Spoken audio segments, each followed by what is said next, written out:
Hello and welcome to the One People Show.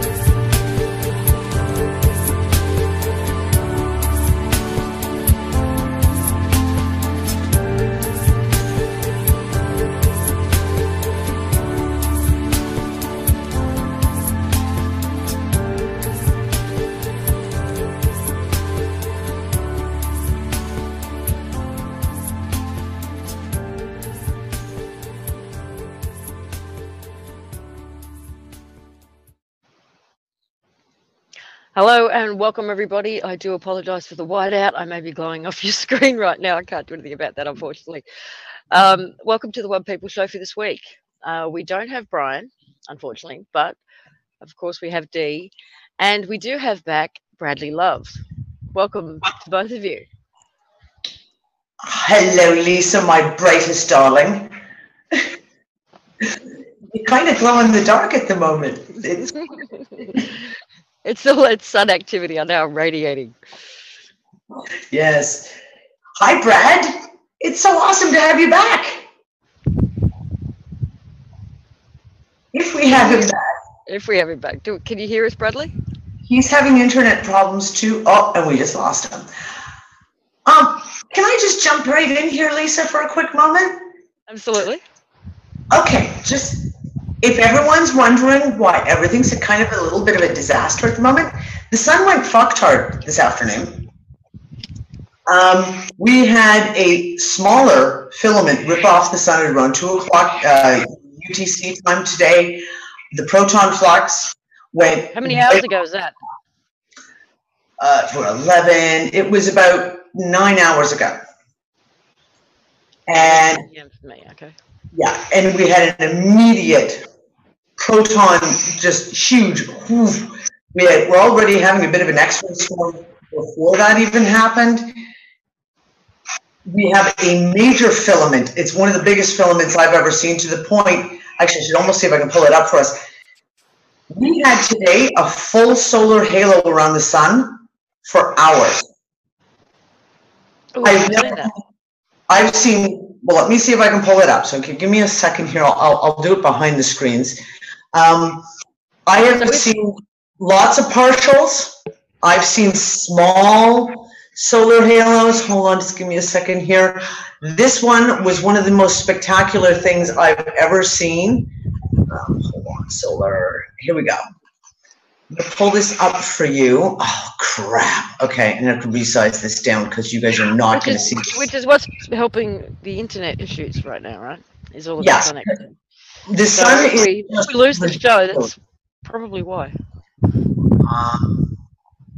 Oh, crap. I can't. Hold on. Sorry, guys. I'm trying to show you this picture, but it is a... it was taken in such a way, it is monstrously huge. So if you just give me 2 seconds, because we caught some interesting things in this picture. Hold on, I'm going to open it with... Who took the picture? Or where's the... Moosh took this picture. Ah. And hold on, so I'm going to pull this into screen share now so you guys can see this. I'm sorry about all that finicking around, guys. I'll show you my desktop. Okay. That is the biggest full solar aura I have ever seen. Mm-hmm. This was, I mean, we'll give you a perspective. Look how tiny the sun is there in the middle. The thing was massive. It was in the sky for hours this afternoon. So you could actually see it with the naked eye. This is not just something that... Oh, yeah. No. You could see it with the naked eye to the point of everyone was sitting there going like, holy crap. It was this, a little after this picture was taken, you can see it's in a rainbow. The rainbow popped out, and I don't have a copy of that picture. Nick got pictures of it on his iPhone, and because the internet's all screwed up, he couldn't get the picture to upload onto Facebook so I could grab it and all that kind of wonderful jazz. Here's the interesting thing. First of all, if you look here, and it's going to be hard to see because it's really bright, but there is a line, a very faint gray line coming from the sun, and then it fades off all the way up to there. Bless you. Thank you. That's the filament right now that everyone's watching on the sun. I've never seen one that big, and I certainly have never seen one that we could see on Earth with a naked camera. I mean, this is no filters. This is just take the camera, look up, and go click. Although, granted, Musha's camera is really nice, but still. And we got this little thing here, this little white. I had no idea. You couldn't see it with the naked eye, but we have now multiple pictures, and it's in every picture, no matter what angle we took the picture from. It's not on the lens. It's not a reflection. It was only visible in the picture. And the ones that Nick took had a big pink orb just above the sun that, again, wasn't visible in the naked eye, but with his iPhone, it showed right up. And same thing, it wasn't on the lens. We went and tested the theory to try and make sure it wasn't like a flashback or something. It wasn't. So yeah, this is what we saw just before I got the news about the fact that the smaller little filament ripped off today. Which is what you're saying is that grey line. Yeah, this is the big filament. This is the granddaddy that we're waiting to rip off. And it's doing some seriously interesting dances on the sun. Like, it keeps arcing back into the sun occasionally. So the little one did send out a CME. I don't know just how geo-effective it's going to be yet. As soon as I can find out, I will update everyone. But yeah, everything's kind of a mess. We have a X-ray storm. We've got massive solar winds because we've also got a huge coronal hole that NASA and SOHO and they're trying to kind of cover it up with some fancy stuff, but it's still. Well, it's interesting because the long and the short of it is that's when none of the electronics are working. Yeah. Like Bradley can do this right now. Yeah, my wireless mouse has been a retard all afternoon. Usually when stuff like this happens, Bradley, you're back. What? Can you hear us, Brad? Can you hear us? Maybe. We can't hear you if you can. Are you there? Yay, we got you. Oh my God, my computer just went blank. It just and everything got cut off. It was weird. It took a long time to get the connection back. Well, we were just talking about that as to why. The whole solar loveliness. But you know, I have a much better connection now for some reason. Oh, there you go. See? So how have you been since you last joined us? Wonderful. Thank you for asking. You're looking good. Yeah, I'm glowing, apparently. You're all decked out in lavender. Lavender. You know, I should almost start running bets on what's Lisa's background going to be this week. Yeah, wasn't it a red couch last week? Yeah, it was. I'm looking. I can see. I'm in a different shed. You've got like what looks like a big black club coming out of the top of your head. I'm not sure. Oh, that's one of those punching. What do they call it? The balls, speed balls. Yeah, speed ball. Gotcha. So, Bradley, what's caught your attention over the last week? Where's your particular rabbit hole taken you? Yeah, well, my particular rabbit hole, it continues to be focused on Yemen and basically on what's going on in the so-called cradle of civilization. And I did a little digging, and believe it or not, started kind of like with the tribes of Canaan. Okay, get a little bit biblical. And the rabbit hole started with the Amorites, okay? And this tribe, which is the most powerful and the largest tribes of the 12 tribes of Canaan, apparently came originally from an ancient Akkadian city called Mari, which, guess what, is located in Syria, right on the Euphrates River. And this ancient Akkadian city, according to some of the clay tablets that have been dug up, goes back 7,000 years. Okay, and they lived in Mari for quite some time, and then apparently there was a great king called King Sargon, or Sargon the Great of Akkad, who basically, and Akkad was basically northern Mesopotamia, or what we could call northern Iraq, okay? And he came along about, like, let's say 4,300 years ago, something like that. And he decided he's going to conquer Sumeria. And he attacks to the south. Okay, so he pushes down to the south and he kind of like absorbs all of the ancient Sumer, or the southern part of Mesopotamia. And then, like 100 years later, his grandson, who was Naram Sin, pushes to the west. And that grandson conquers a huge trading area that is like a midway point between the Mediterranean Sea and Akkad.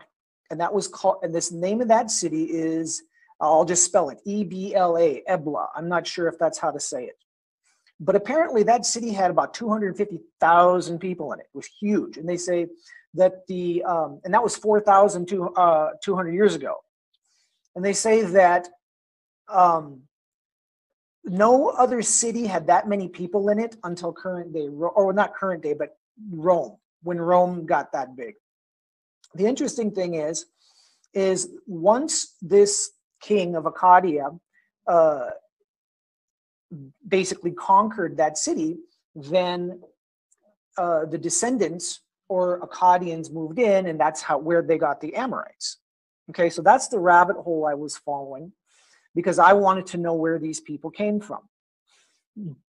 Interestingly, all of these ancient kind of cities where they're doing archaeological digs are in current day Syria.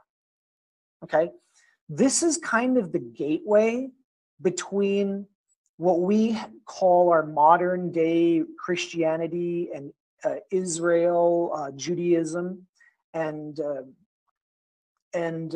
Islam, and the ancient, or what they call ancient, societies of Akkad in Sumeria.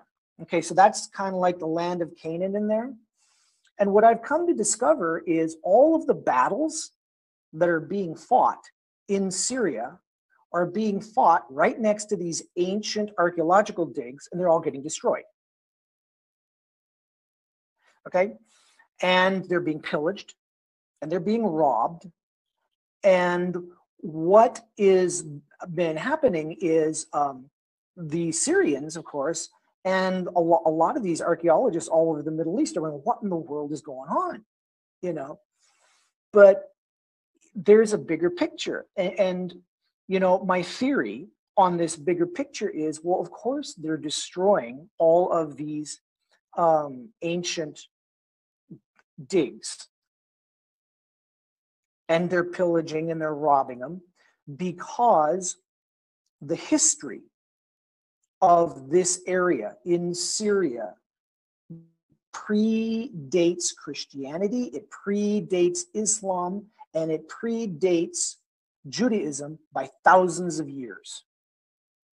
Okay, so in other words, if all of these clay tablets, and there's literally tens of thousands of them in these ancient digs, talking about ancient Sumeria and ancient Akkadia, and basically putting the timeline not back 3000 BC, like we've always been told, well, you know, that's the cradle of civilization, but actually going back to 5,000, 6,000, 7,000 BC, you know, 7,000, 8,000 years ago.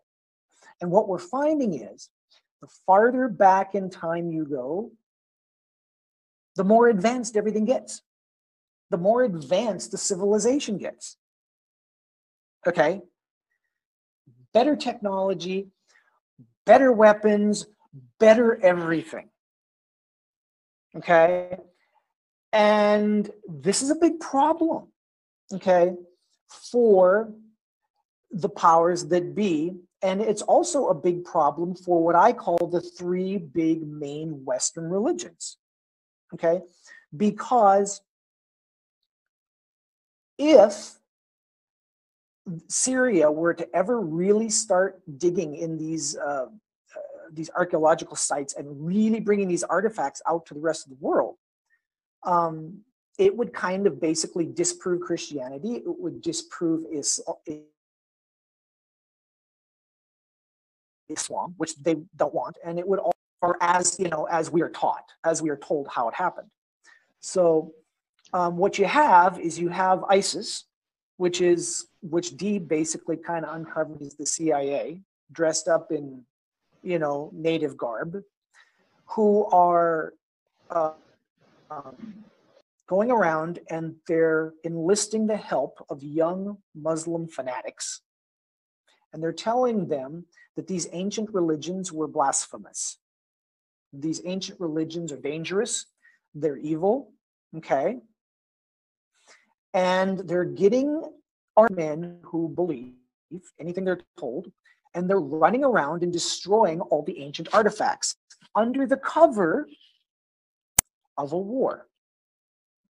Okay, they're doing it all over Syria, and now surprise, surprise, they're doing the same thing in Yemen under the cover of a war. And who is paying for all of this? You know, Israel is paying for it. They're helping, you know, because of course Saudi Arabia is the headquarters for Islam. It's Mecca. Mecca is in Saudi Arabia, so naturally they would want to preserve their stranglehold on humanity in that way, or their power base. They want to preserve their power base. So you got Israel, and then you've got Saudi Arabia, and then of course through the CIA, and then through the help of the Vatican, you know. You get in the United States, then you have Christianity going in there and assisting in the destruction of all of these ancient sites. So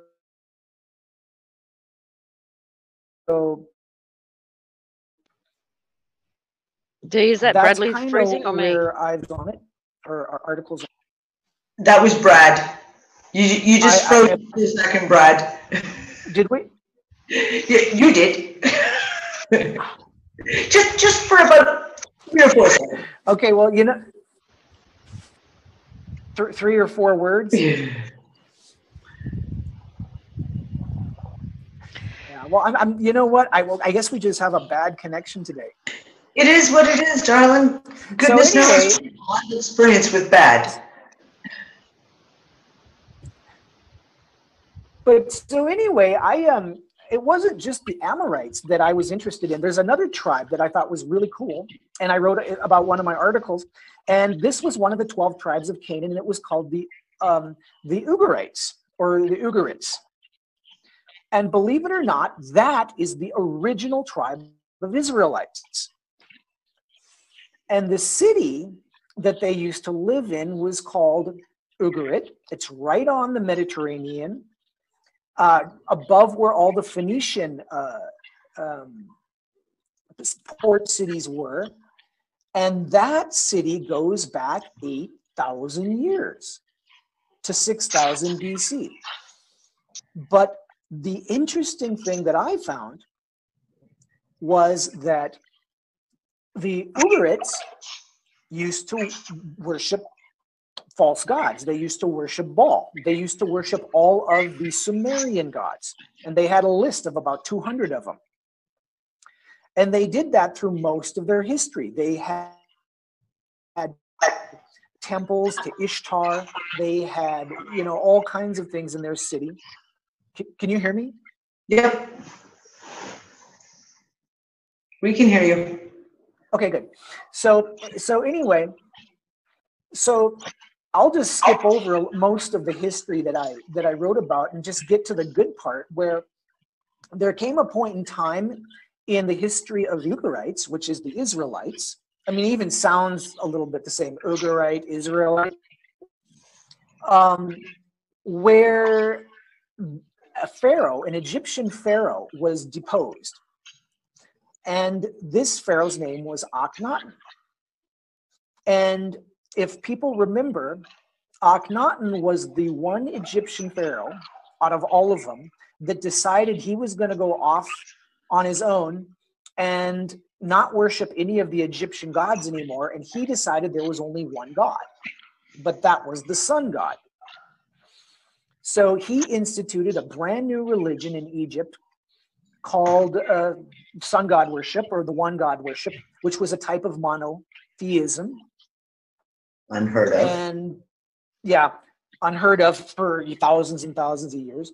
And he lasted about 30 or 40 years before he got kicked out, deposed. So he takes 20,000 men, or his army, and he leaves his kingdom in Egypt, and he goes, guess where? To Ugarit. He ends up in the port city of the Israelites. Okay. And he basically, with his army, takes over the city and deposes their king. He doesn't kill him, he lets him go, but he kind of takes over their city. And the Ugarites say, okay, well, that's cool, you're powerful. They made him their leader. So Akhenaten becomes the leader of the Ugarites. And he teaches them about the idea of one God, the sun god. Okay, so that's where they get that. And this all happened right around, I think it was about 1200 BC, something like that, about 3,200 years ago. So here he is in Ugarit, which is a port city, and it funnels goods between the Mediterranean Sea to Ebla, which is another city in the midway point to Mesopotamia, which is that big city I was talking about, and that's got the people, the Amorites, in it. And he's got that city, and he hasn't got it for more than, what, 20 or 30 years. And then all of a sudden, the Egyptians show up because apparently he ran off with some really big treasure from Egypt. So King Seti I, or one of the Ramses, shows up in Ugarit and basically burns the city to the ground. And they're looking for something Akhenaten took. Okay? They didn't say what it was. They just said, like, he has something we want. So now, it's like around, like I said, it's like around, maybe like somewhere around 1300 BC.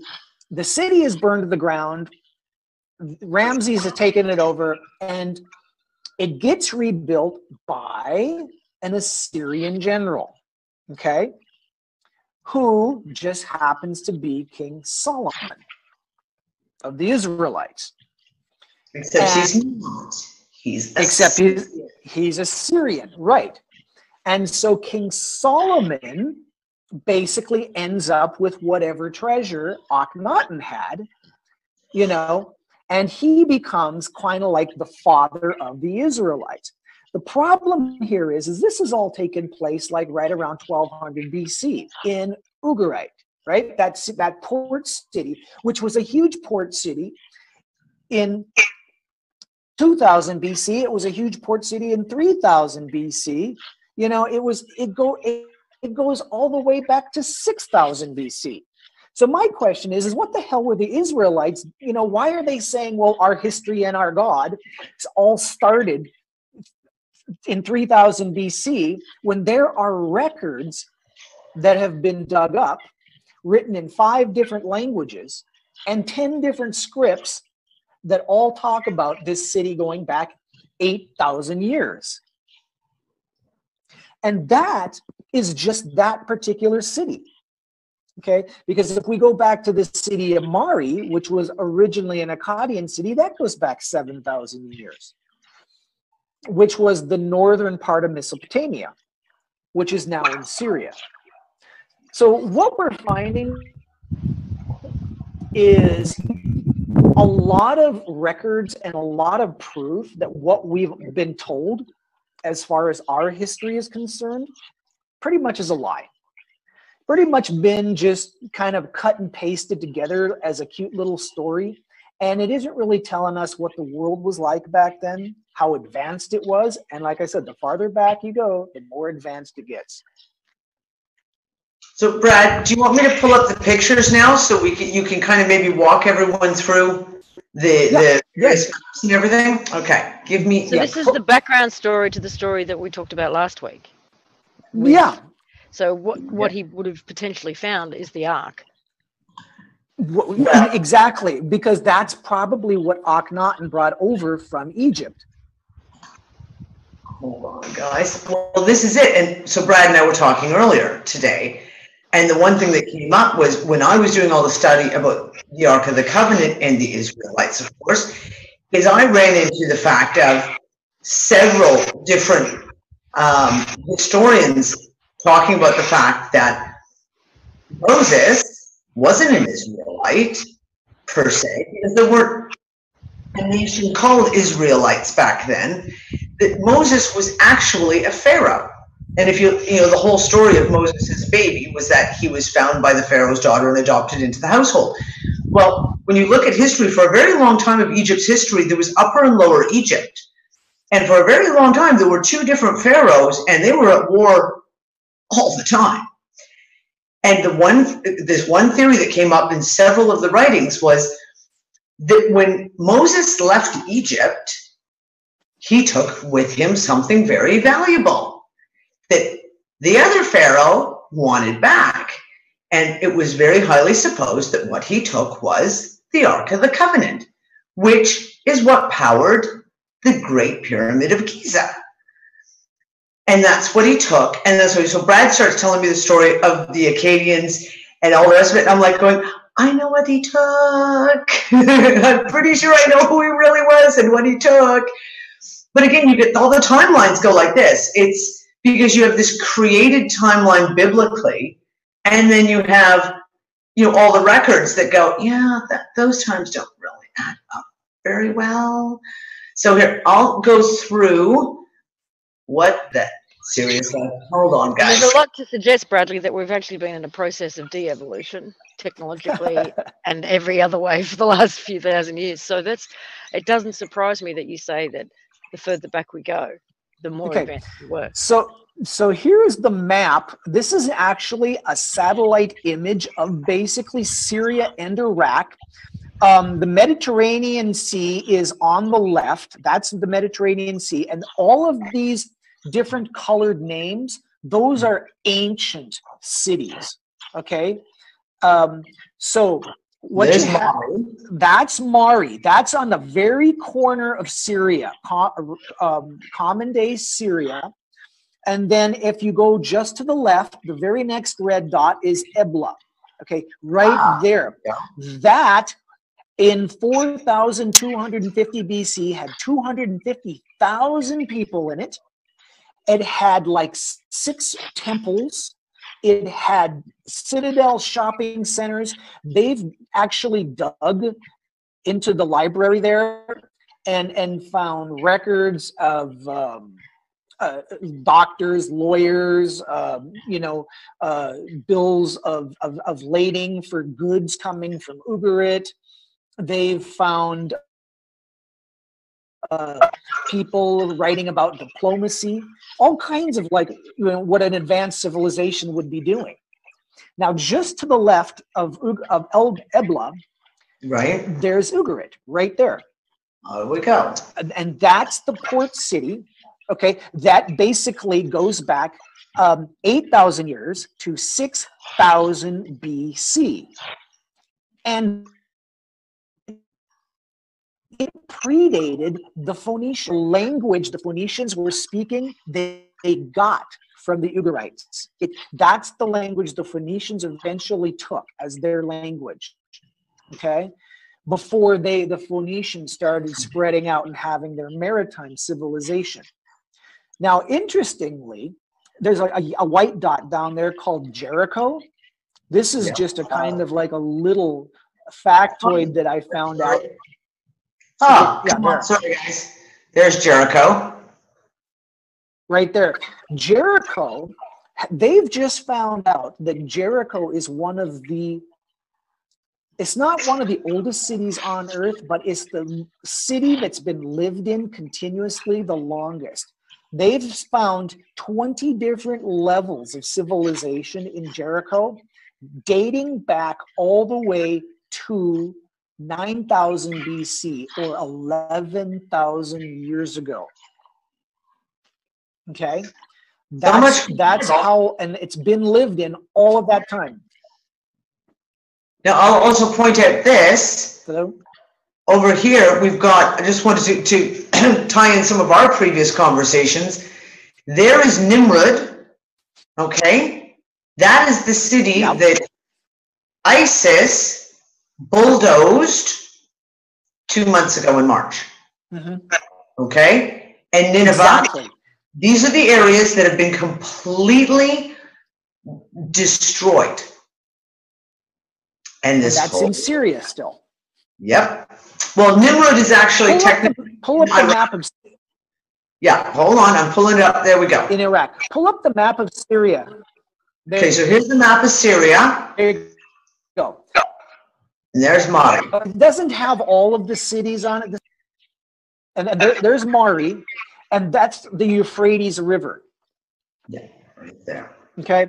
And this whole area has been filled with civilization for like 8,000 years. I mean, that's how old Syria is. And that's what, and they have tons of ancient archaeological sites and archaeological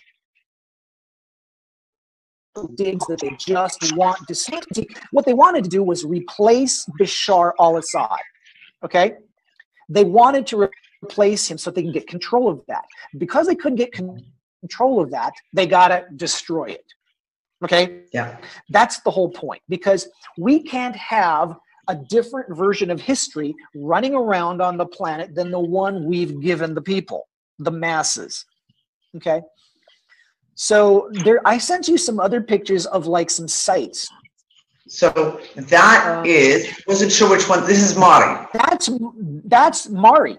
That's Mari from the air. Okay. Now that little white thing right in the middle of kind of like the oval, that's an ancient palace. Okay. So all around that area within the last few months, okay, these were all just archaeological digs where they were, and remember, Mari is like 7,000 years old, where they were digging down and they were finding priceless artifacts like paintings and jewelry and clay tablets, thousands of clay tablets written in Akkadian, okay, which is a very ancient language. And they were doing the archaeological digs. Well, when the war started, someone went in there with a backhoe and dug over 1,000, approximately 1,200 huge holes all around that area and literally dug out, you know, tons of whatever they could. I snafu'd a picture, Brad, from that clipping, the site you sent me. This is the UN, yes. UNSCO went in and they showed pictures. This is what the satellite photo of that palace looked like just a few years ago, and this is what it looks like now. They've destroyed all the outer buildings, all the top layers, everything has been destroyed.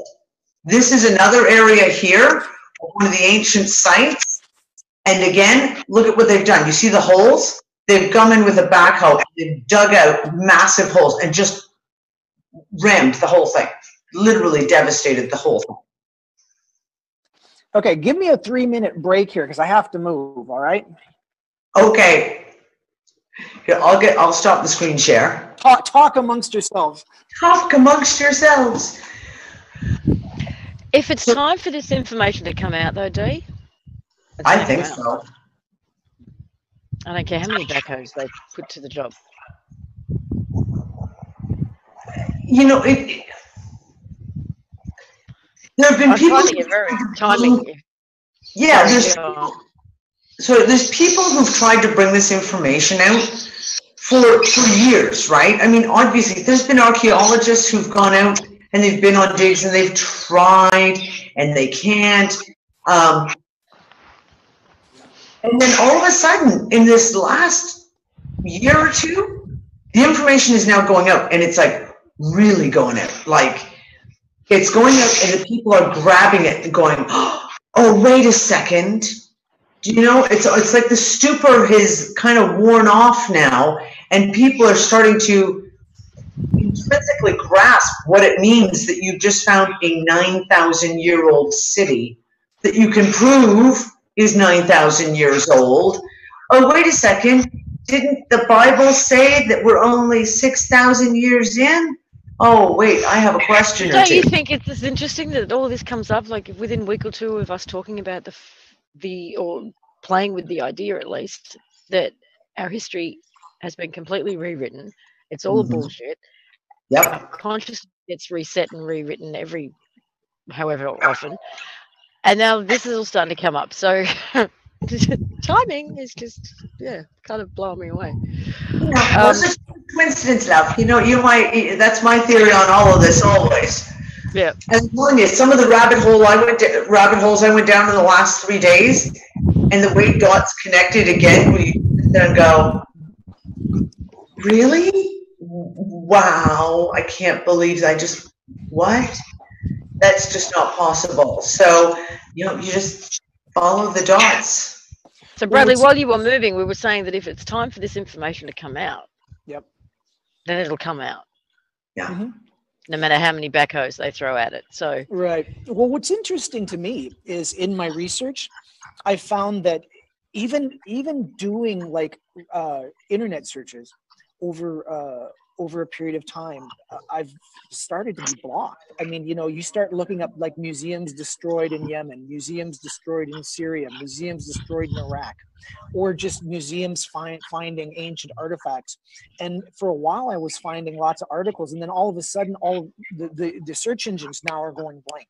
You can't find that stuff. And just every time you type something in, it goes, oh, disconnected, or it goes blank. Well, I've had some serious fun this week with my stuff on Mercury and the ancient Arabic stuff on the Mercury.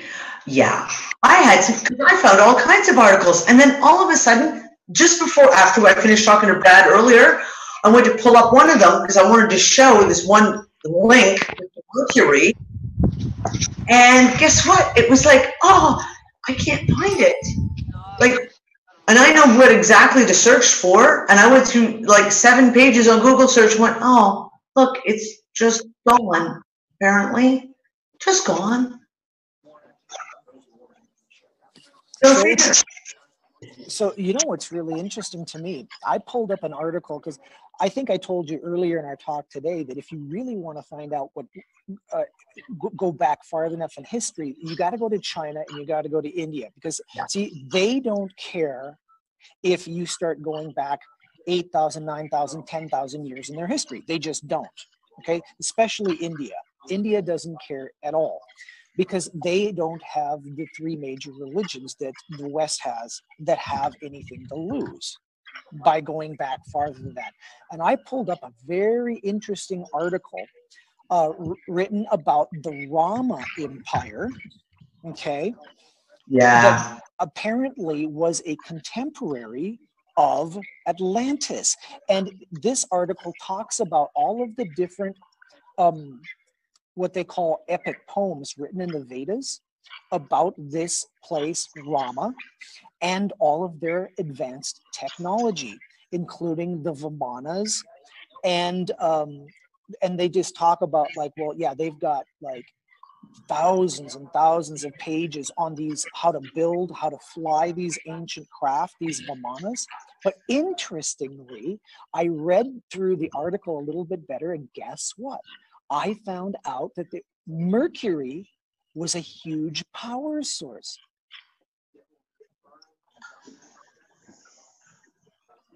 Well, this is what I got into. The whole Biggie, we can hear you. Biggie, we can hear you, darling, in the background. Okay. That was the whole thing with the mercury that I went down. Is first you discover randomly just that there's pyramids being discovered with rivers of mercury inside. One in ancient China from the very first Chinese emperor with 2 rivers of mercury inside, and they're using that as the excuse of why they just can't open this ancient tomb that's the biggest pyramid on the planet pretty much. Because, you know, all this mercury, what are they going to do? It's like, really? You've never heard of a hazmat suit and respirators? God knows we've been cleaning up mercury spills for eons. They're still putting it in our teeth. What are they on about? Exactly. So then, not an hour after I read that, someone in my RTS, one of my friends in my RTS room, drops in a link of one of the Mayan temples in Teotihuacan. Teotihuacan, there we go. They've just discovered a river of mercury underneath it. And you go, how does mercury tie into everything then? What did you find? This is the whole thing. Well, I just sat there and was like, okay, mercury. Oh, and did I mention that Logan broke a mercury thermometer this week? Like, I never had a thermometer ever break. So, like, literally the day I go down the mercury hole, he breaks a mercury thermometer in the bathroom. So, you know, just, you know, Mom, go that way. Mercury, yes, as Brad was saying, they've used it in ancient times as a power supply. So here's the thing, mercury is highly conductive, extremely highly conductive. Mercury is also highly linked with gold because when you process gold, they mine gold, the only thing they can use to separate the liquid gold from the slag is mercury. They kind of go hand in hand. So I kind of went down this whole thing, and like I talked about before, the big granite sarcophagus that we saw that they found in the king's chamber in the big pyramid, that, you know, perfectly fits the Ark of the Covenant's dimensions. And I said, okay, well, wait a second. What if, for example, you put the Ark of the Covenant in there, and then you fill it with mercury, which makes it a ginormous, like, transducer. I mean, this thing would be a huge powerhouse. So Nick and I went through and we talked about all of this, and we're like, you know, gold-covered Ark of the Covenant, all the rest of it. Then Nick pulls up an article the next day about they found in Memphis, not Tennessee, obviously, they found a tunnel that is full of what they thought were ginormous, solid granite sarcophaguses. These are boxes carved out of a single piece of granite. They weigh hundreds and hundreds of tons each. And they're empty. There's nothing in them. And they're perfectly lined up against one wall. And I said, okay, well, wait a second. What if they're like a battery? Right, to house a battery, and you line them up in series to maximize the power, because the archaeologists are like, we have no freaking clue. They're just solid, perfectly crafted, perfectly sealed granite boxes. And so I go digging at the mercury thing, and when you go back into the ancient Ayurvedic, there was a whole system of Ayurvedic medicine and alchemy that was done way long time ago, that they used mercury to extend human life. That there was this group of yogis who were highly isolated, who were living to be 250, 300 years old. And the Chinese came and tried to steal the secret. And I guess they got a hold of the potion. Turns out they stole the potion mixture, like the recipe for this special compound that they were taking. Take it back to China, the emperor drinks it and drops dead. Guess which emperor? The first emperor, who's got the pyramid with the 2 rivers of mercury running through it. Now, when these guys started getting basically attacked by the Chinese and various other cultures, they went into hiding. Where did they go into hiding? They went into the mountains of Nepal. And I discovered that the day after the Nepalese earthquake happens. And we see the pictures of all the massive, beautiful ancient temples that are completely wiped out, devastated, gone. As in any documentation or carvings, etc., would be gone, Wiped out. wiped out. So Shangri-La too, right? Shangri-La, Right. entrance to inner earth, and my one Pentagon guy who I used to talk to all the time, who dealt directly with the Pleiadians, and he talked about, he'd spoken to the several Pleiadians many times. Where were they based? In Nepal. It was one of the main bases. You know, what I think that we've basically come to discover is that a lot of this ancient civilization, maybe from the Rama civilization and from the Atlantean civilization, there are pockets that survived. There are pockets of that technology and civilization that actually survived, maybe went underground and stayed, and then civilization kind of slowly went down. And I found a really interesting article that talked about a huge battle, a huge war between the Rama civilization and between Atlantis, where, I mean, they were literally using nuclear weapons. I mean, serious nuclear weapons. And the archaeologists now have found certain cities in India, which was part of the Rama civilization, that are literally glassified. Okay, that the stone is fused to the plaster. There are pieces of pottery around that have just melted down into the street and turned to glass, and no one can figure out what was going on. And they say, and this all happened like 6,000-7,000 years ago. Okay, and they're going, well, what the heck? Nothing can do that except a nuclear blast. And yet these epic stories that you get from like the Mahabharata and the Ramayana talk about these epic battles with flying machines and weapons that like are so abhorrently powerful, you know, and they look like the sun and they melt you, and people, they talk about elephants running around on fire and jumping into the water and their skin falling off. What does that sound like? You know, I mean, it sounds like a nuclear blast. So, but the point is the one article, and I think I did send you this particular article. I don't know if you can put it up. It was the one about the Rama Empire or ancient India.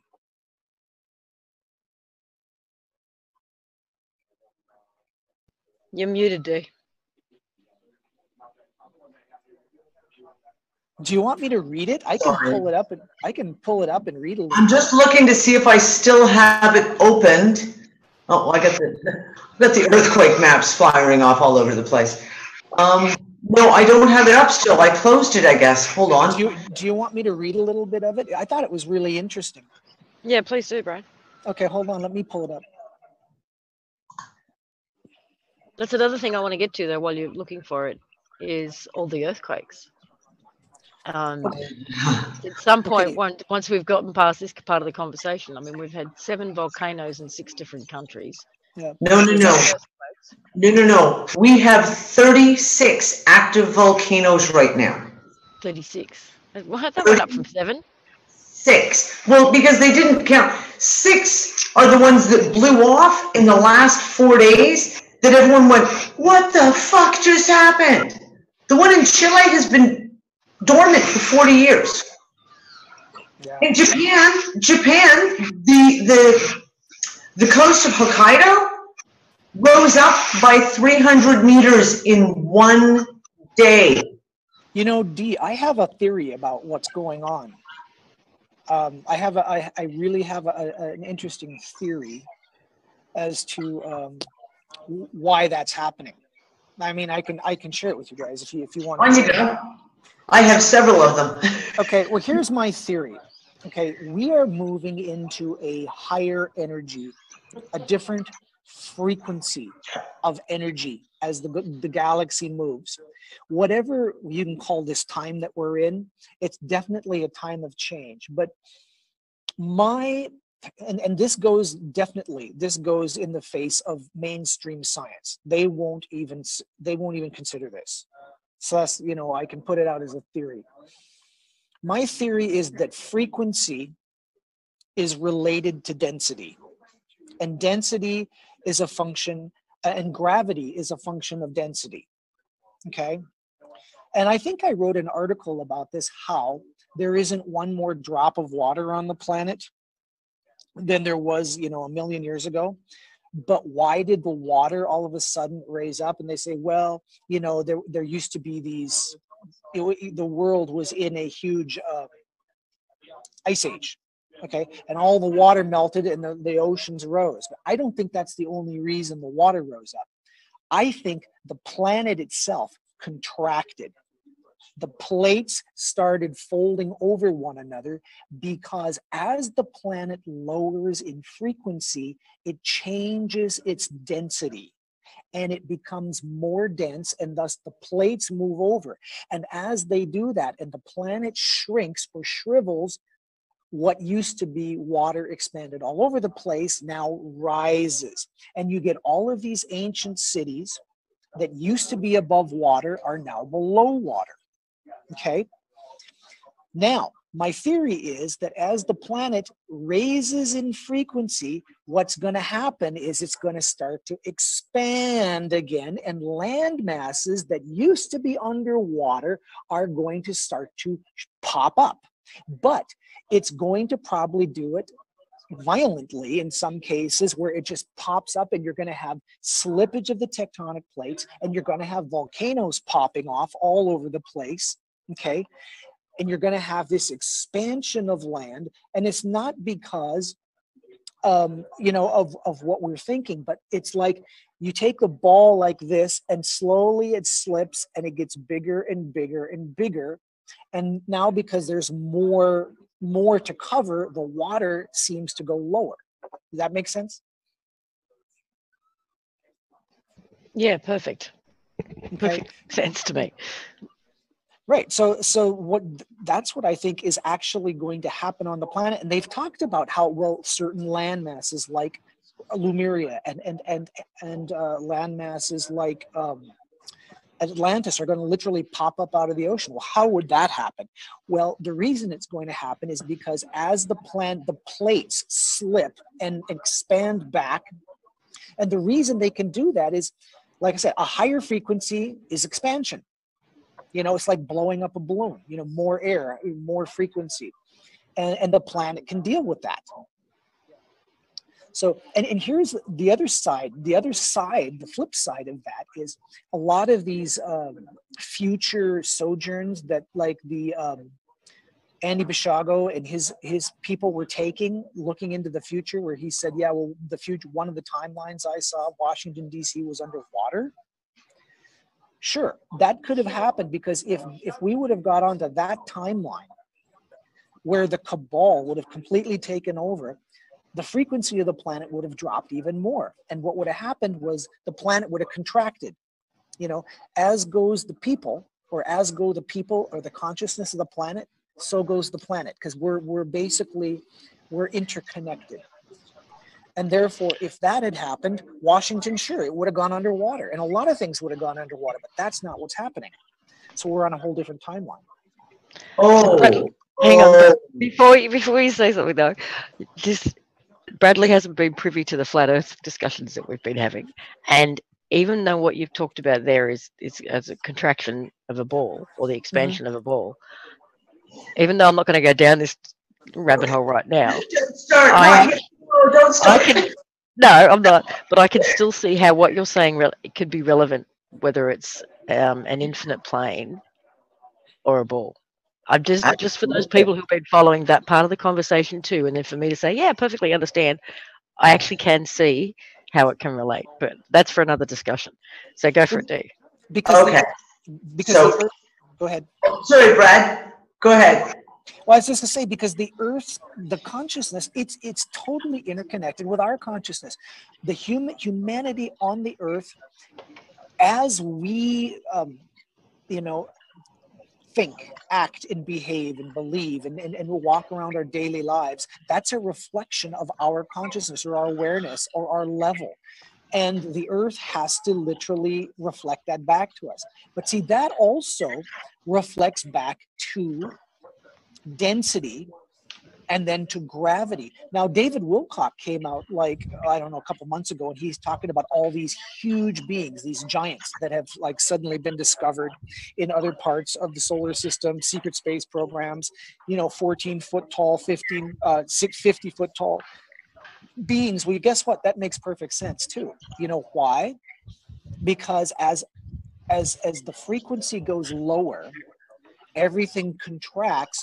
Gravity, which is basically a function of density, makes us shrink because it's a denser gravity. Okay. There's also an aspect to oxygen in the environment that has an impact on that too. When there's more oxygen itself in the environment, everything is bigger. Fruits, vegetables, plants, people, animals.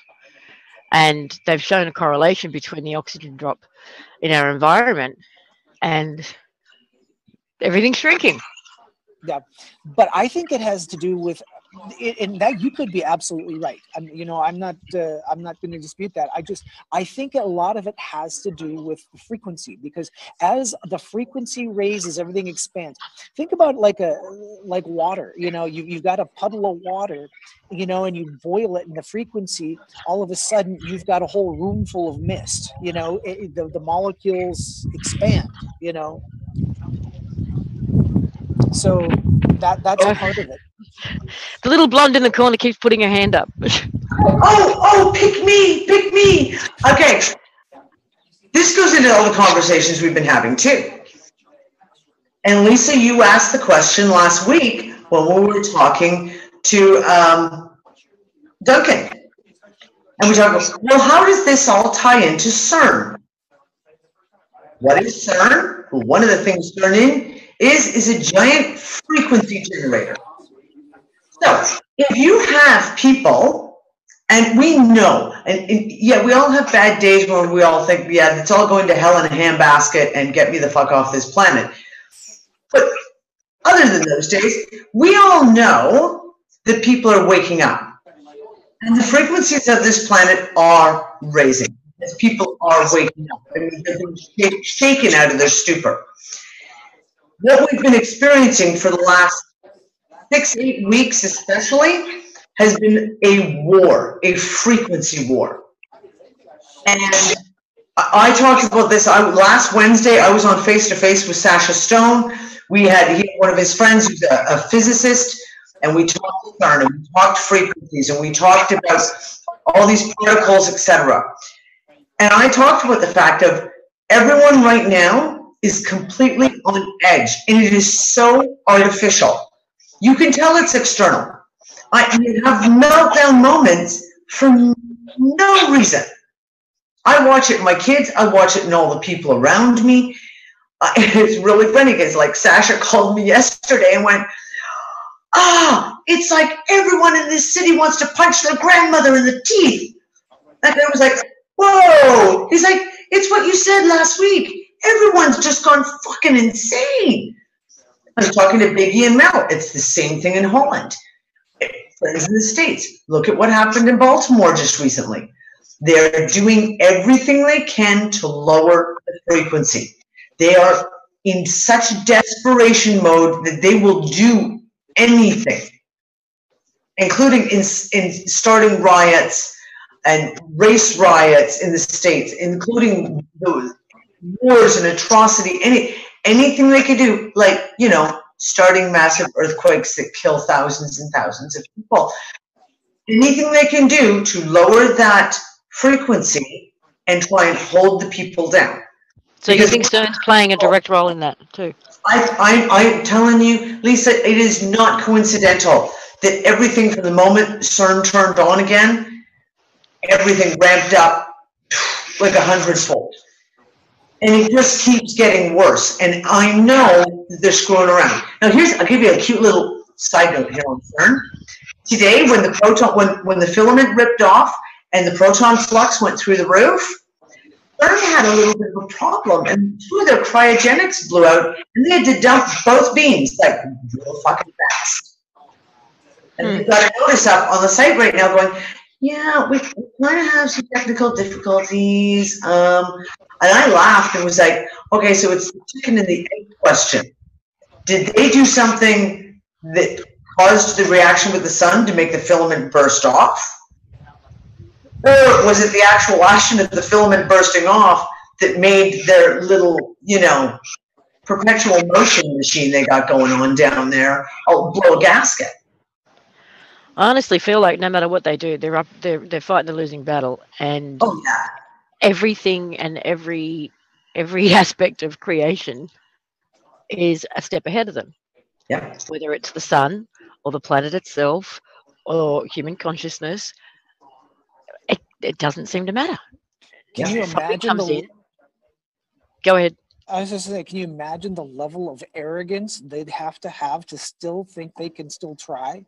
I mean, that's it. Just, you know, they're fighting the cosmos, the solar system, the planet, and everything, and all the people, and they still think that they can make a difference. That's why they want to be gods, is what they want to do. You know, they're Luciferians. They want to play with godlike powers. Open, you know, and of course they do have treaties. You know, the Cabal has treaties with other alien races that, you know, are pretty nasty, and I don't know. It just boggles my mind too. So now what? I mean, Well, honestly, let's just cover off a couple of things, Dee, though, because there is an article that's going around, and it is getting traction about the Saudi forces fleeing bases and refusing to participate in ground assaults on Yemen. But you tried to backtrack and find some validity for that article. I think I sent you an article that said that. Yep. Yeah, and I was already when you sent that to me, Brad, I was already tracking that down. Now, the article itself came out of an Iranian news, the main Iranian news, which is Fars News. It is calling it that it got the news from an Iraqi news outlet that, yes, tens of thousands of Saudi troops have gone AWOL and are refusing to go into Yemen and start a ground battle. Okay? Yeah. Which is all really, really funny since, you know, Saudi Arabia and that whole, you know, we're not going to bomb them anymore. We're going to go to political discourse. Right. Here's the interesting thing. One very interesting thing that happened last week is that ISIS showed up in Yemen. Just out of the blue. And I had some really good fun with it on Transparency News Sunday night, because the big picture of them standing in the desert in their very crisp fatigues, very neat and starched and pressed and polished boots. And then I pulled up a picture of like U.S. forces, the exact same uniform, only different people wearing different hats. But I didn't say that. Yeah, all of a sudden ISIS showed up. Now, is this the moment where all of a sudden maybe the Saudi troops went, whoa, wait a second, that's all a bunch of fucking Americans. What the hell's going on? And you have to remember, Yemen is not it is not a Sunni or a Shia separate country. It is a very mixed population. And not just mixed as in, you know, the East is Sunni and the West is Shia. It's a very mixed population. And they get along pretty well most of the time. And now all of a sudden, and then, like I said, ISIS shows up. And then now we're getting the reports that the Saudi troops are saying, fuck this, we're out of here. So I am tracking it down. I'm trying to see if I can get, they're claiming European sources. The sources that gave them the information were from Europe. So I don't know. Well, the article that I sent you, Dee, basically said that all of the claims that they were bombing rebels, the Saudi Arabian Air Force was bombing rebels. She said most of those were going toward civilian centers, populations. Also, they have a lot of ancient antiquity sites there, museums that were being bombed.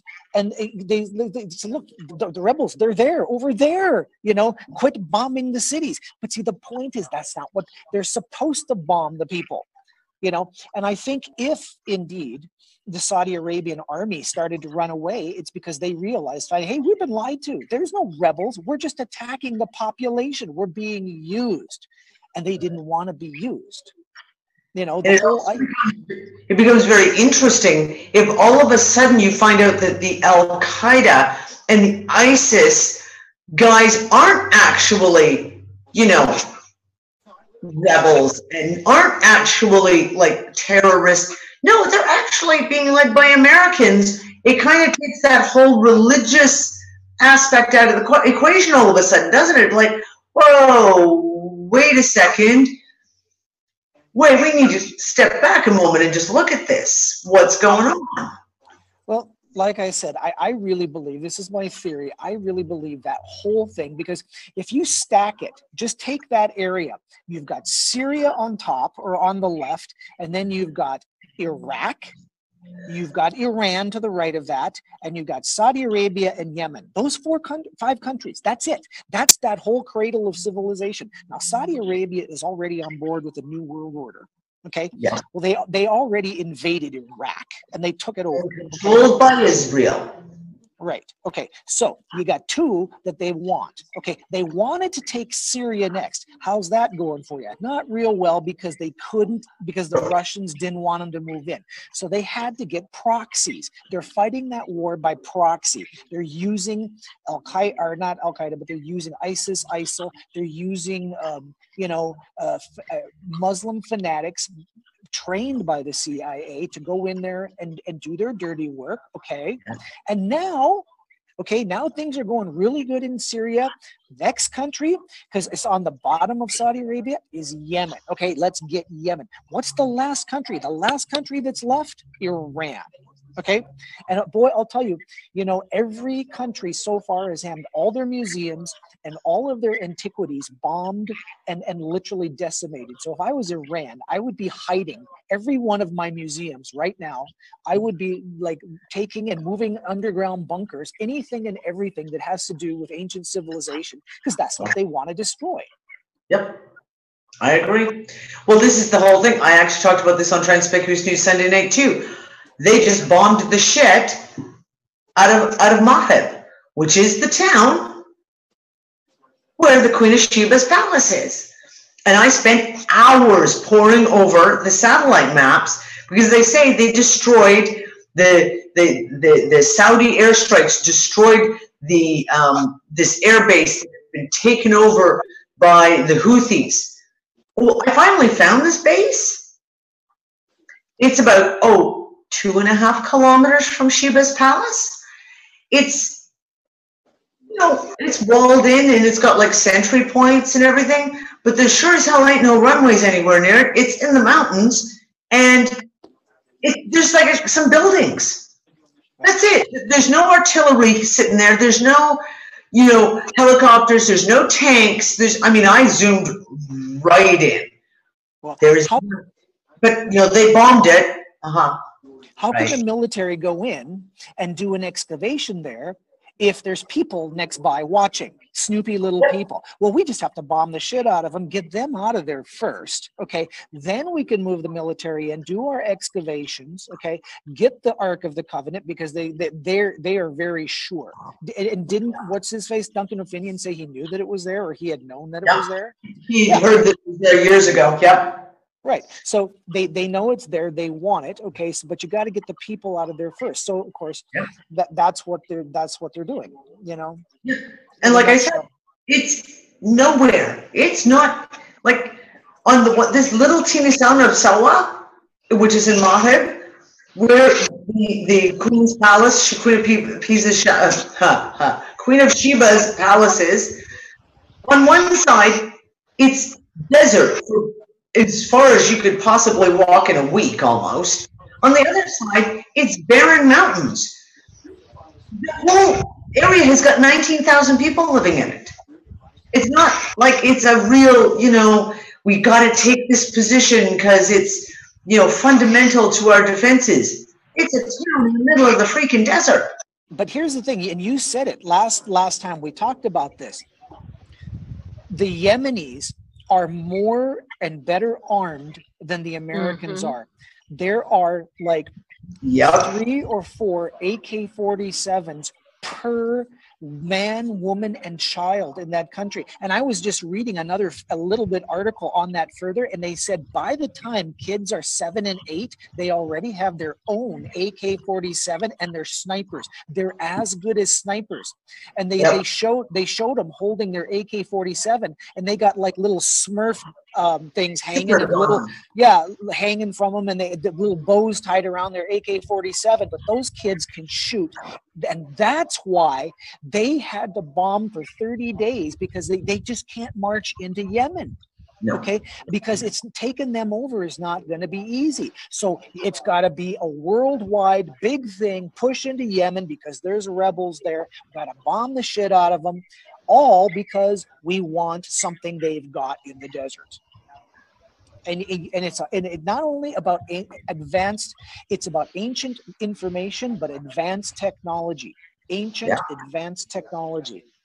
Yep. Well, I mean, we've talked about the fact that the Ark of the Covenant deals in frequencies too, doesn't it? Yeah. Well, you know what? Hey, maybe if it can put up to a higher frequency, maybe it can absolutely take it down to a lower frequency too. Yeah. Guess so. Yeah, that's a point. Yeah. And Lisa, we're about to have Mel join us in just a moment. We're going to change the topic a little bit, but it's going to be a topic that I know Brad is kind of near and dear to his heart, because we're going to talk about the mainstream media. Yeah. Well, before we did switch topics again, you mentioned Nepal earlier, and there's another story that's out there saying that when it came to the Nepal earthquake, there were already experts there a week before the earthquake preparing for it. They were making an emergency plan for an earthquake just the week before. Isn't that amazing? It's such a coincidence. Well, Ben Fulford just came out with an article. I don't know if you guys read him, but he said that was a direct attack by the cabal. They created that. They created that earthquake because they wanted to drive a wedge between India and China. Apparently, India is supporting China in this BRICS bank deal, and they wanted to show India that, dude, we still have the power to wipe you off the map, and China can't protect you like we can. So you better think about who your friends are. And that was why that earthquake happened. Well, I mean, and it's been ongoing. They're still having earthquakes, multiple every single day. Now they've dropped down to about maybe 4. I think we had 5 over 5 yesterday or the day before. But yeah, it's been continuous. Like, it's not stopping. They have been pounded with earthquakes, and they're very shallow. I went in and did a little research. The deepest one, the first one was the deepest, was only 15 kilometers. Well, one thing that we know, those shallow earthquakes are almost always significantly attached to man-made earthquakes, whether it's fracking or HARP or something. So the cabal is still busy. They're still causing problems. Oh, they're trying. They got to do something to earn their paycheck, I guess. God knows their banking thing isn't doing very well for them right now. Well, nothing's really going for them real well right now, but I mean,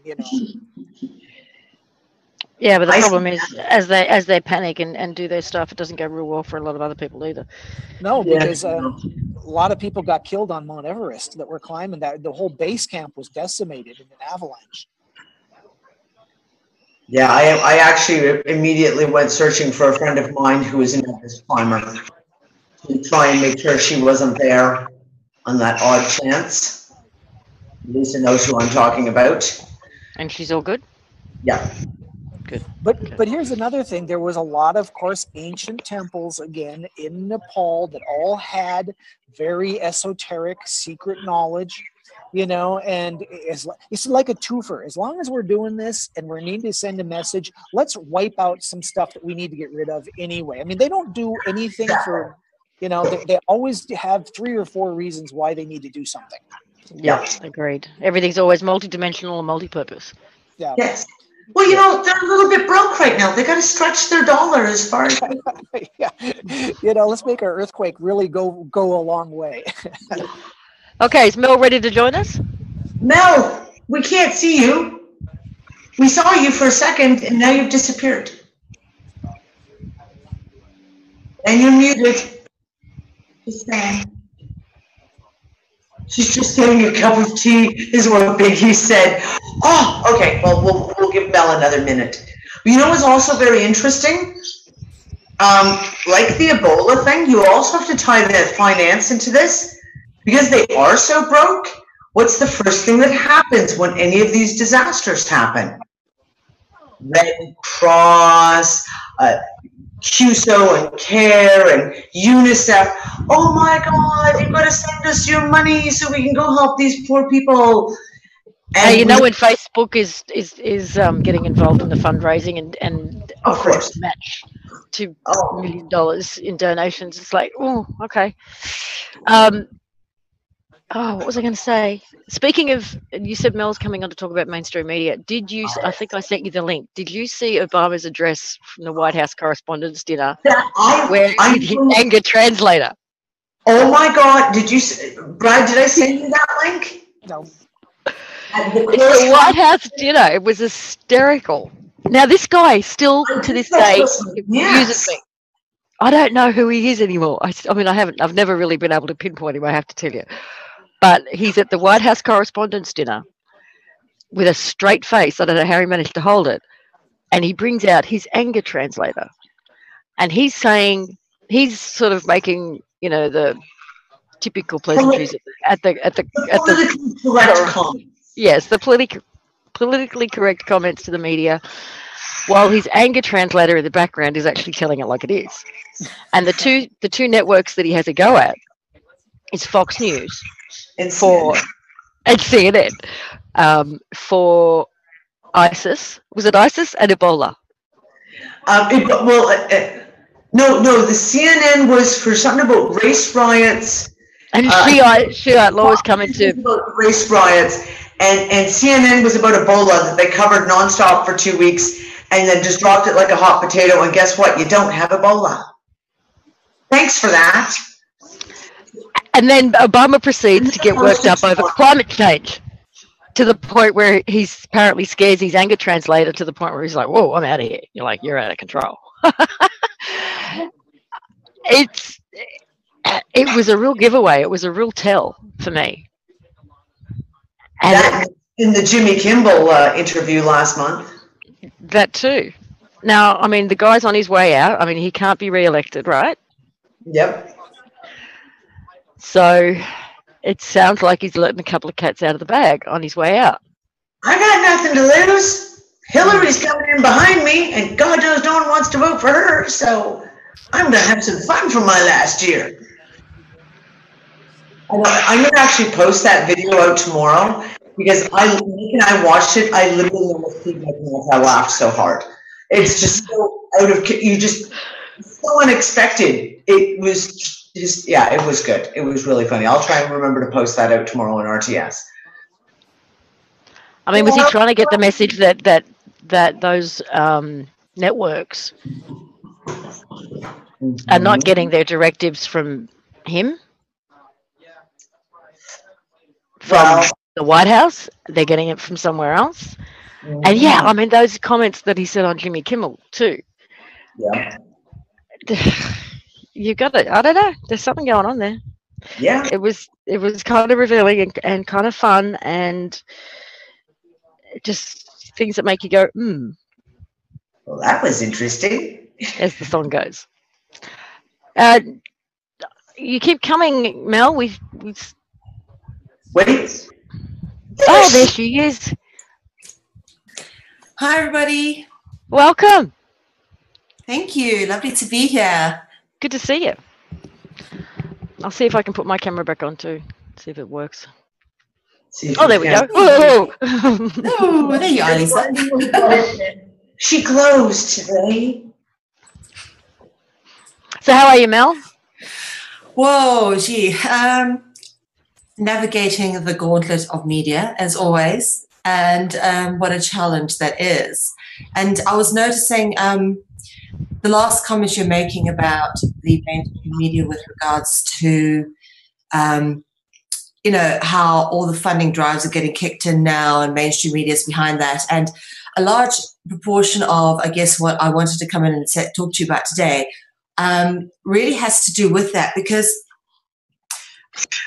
although a lot of people are aware of the fact that mainstream media is lying to them, it's very much not a polarized thing of two camps. There are very much many levels of what I'd call controlled opposition in between. Some of them knowingly controlled by the dark forces, you want to call them that. Some of them actually working for them unknowingly. And that is good people in the alternative media who are playing into their agenda and are useful to the dark side, even though they themselves don't know that they're doing it. Okay? And then there are those people who are genuinely trying to make a difference on very, very little, people like ourselves, who I'd call the truly independent alternative media.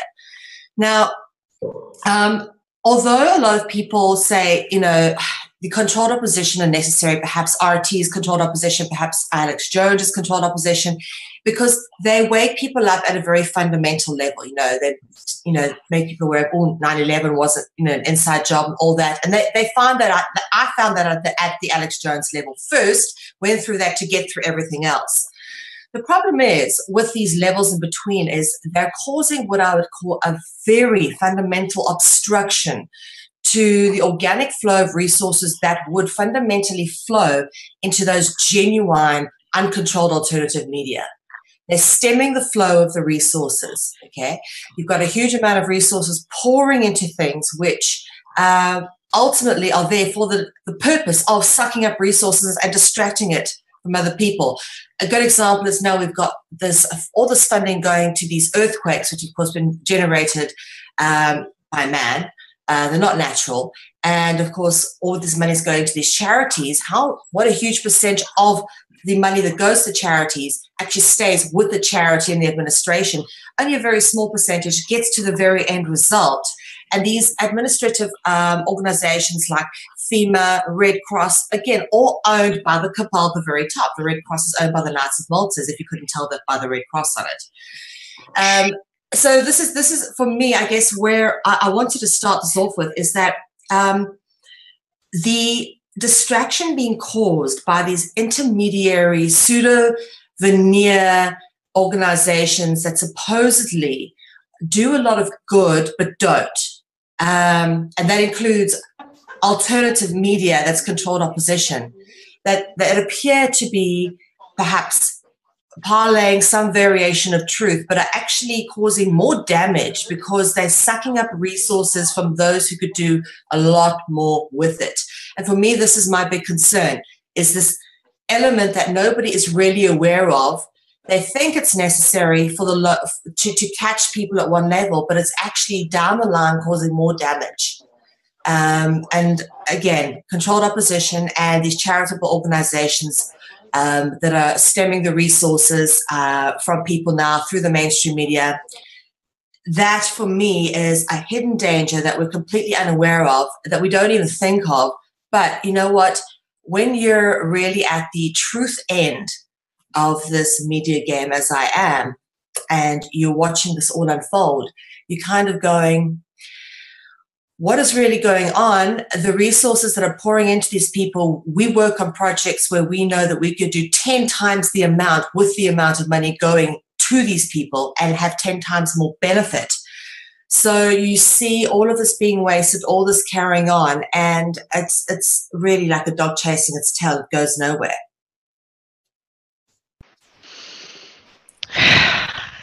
Where do we go from here, though? You know, I mean, I've said this many times about Alex Jones and his kin. You know, when they wake people up, as you said, at a certain level, and then they keep them there.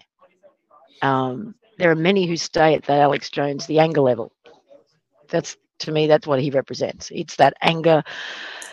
You know, it's like when you're waking up to all of this, you go through the steps of grief, and anger's one of them. And he's there to keep a percentage of people in that place. Um, sorry, and he's very well funded. He has all the resources he needs to do whatever he wants to do in order to rope in as many people as possible and keep them at that place. Um, he's a great step. He's a great step in people's awakening. He brings out. You've got to bring out truth. You've got to if you're going to capture anybody. But you've only got to put a twist on it to completely divert.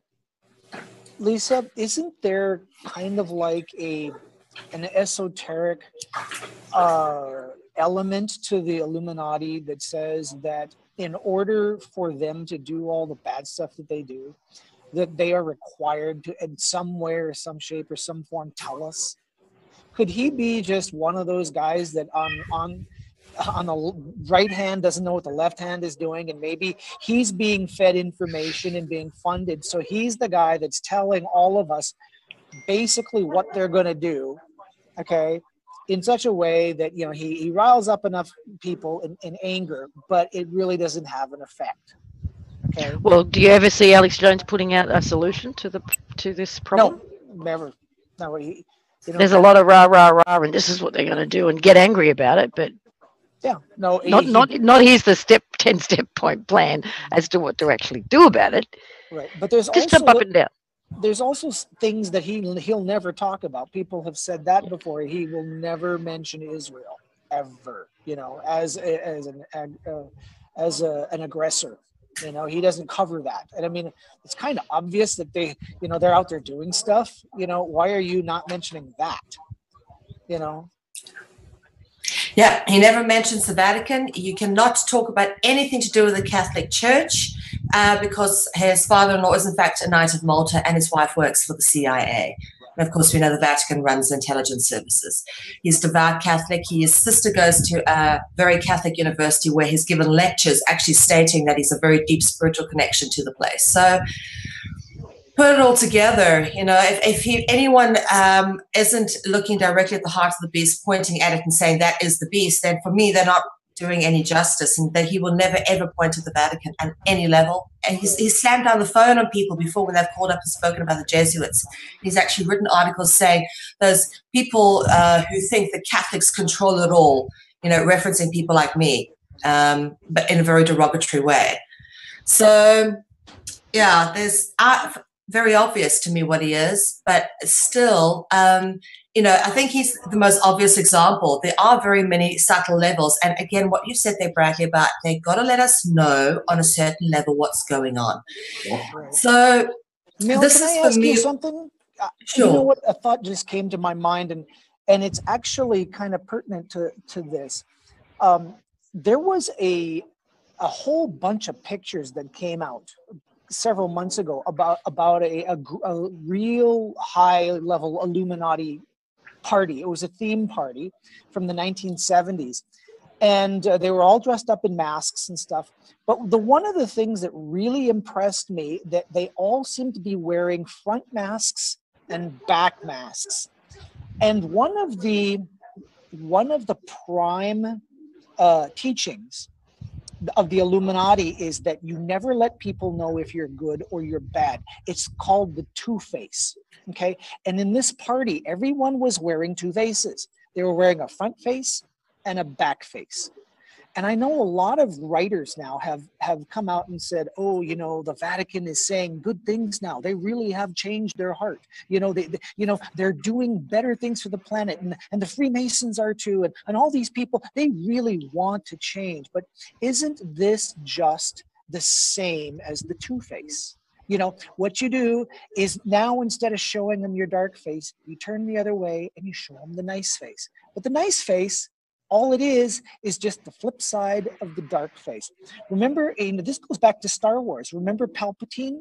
You know, here he is. He's the leader of the Imperial Senate, Okay, he's doing good things. He shows you his good face, but what is he? He's the Dark Lord of the Sith.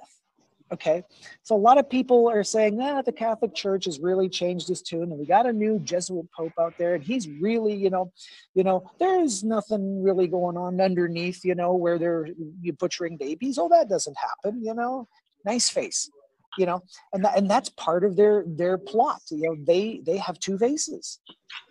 Well, and it's really interesting. You have these sites like you were talking about, Mel, and I hate to draw it down to this conclusion, but a lot of times when I look at alternative sites, the ones who are so obviously well-funded, these massive donation campaigns that always do so well. It's just like, look, they raised, $50,000, and it's alarm bells for me. Yeah. And I know it's kind of like that's extreme pessimism, probably, but I look at them, and on the whole, the vast majority of the alternative sites that are obviously well funded and they're getting funding from the people, like hand over fist. They're the ones who are the disinformationists, who are got that. They're the ones out there to pick the nice face. I've been doing this long enough to know that money from the people doesn't come hand over fist. It just doesn't. It does for these guys. It was one of the sites, I can't remember which one it was now. I just read a whole bunch of stuff about it, but it's one of the big ones. It wasn't Alex Jones, but it was someone at that level. Drudge. And they were putting out calls for donations and reaching like $40,000 in like 48 hours. Oh, I'm sick. I'm really sick. I really need some money. Like I need, I have cancer. I need chemo, whatever. And next thing I was like, and it's like, really? Seriously? Holy crap! Yeah. So where are? I was going to say. So where are we at? Well, on that note, I was referring to, just going back to what Bradley was saying with regards to those that have two faces. And I think one of the ones, at least you've picked up on this, one of the people that really is the biggest conundrum for me, because without a doubt, one of the loveliest people, and I enjoy speaking to this man tremendously. If I get to Australia, I want to have lunch with him, kind of how much I enjoy this man. It's Franco Collins. I just adore him as a person. And yet he's put out this Eucadia, and he himself is absolutely convinced that it is the way, even though, and he admits that it's based on Catholic Church and Jesuit principles. But he is so adamant that it's from a good intended place. And I genuinely believe he believes it, because he's just such a beautiful person. I've spent many hours talking to this man, and he doesn't give his time freely. We just genuinely get along amazingly. And I really can't wait to meet him. But just sheer fascination for the fact that, he's created this system, which is very obviously still based in the old canon law system. Yet he himself is just such an incredibly well-intentioned person. And again, he is to me one of the ultimate conundrums of what you've just spoken about. One of those who perhaps unknowingly is still serving the dark side because I don't know how such a huge intelligent person can't work this out, that for me is, and that says a lot for perhaps a lot of people who perhaps are playing into that. They think they're doing the best they can. They spend their life dedicated to this particular cause. And, you sometimes wonder if they are that good, why aren't they being taken out? And the reason is, very obviously, because they're serving a purpose. These are those people who dedicate their whole life and perhaps live in poverty, fighting against the system, are perhaps actually serving them. All these people bring out really dear. I bet you one of the reasons they don't take you out, girls, because they're number one intelligence asset. They get all their intel from you. They rely on free intel from people like us because their own people aren't smart enough to get it all. So speaking of Frank, though, I mean, I've often asked myself the question: does he just? I mean, we're talking about a man who's dedicated at least 25 years of his life to create so much material that it's mind-boggling. There are so many websites. There is so much material. Sorry, there's a car starting up. That in order to do this and do it on the principles that you mentioned, does he know something I don't? Does he know something that within that system that does have its foundation in a good place? And is that what he's striving for? Because, like you say, he's a good man. He seems to be incredibly genuine, and he's dedicated his life, over 25 years of his life, to putting it together. Not what came before, and the research and the learning that he did before that, but in the building of it.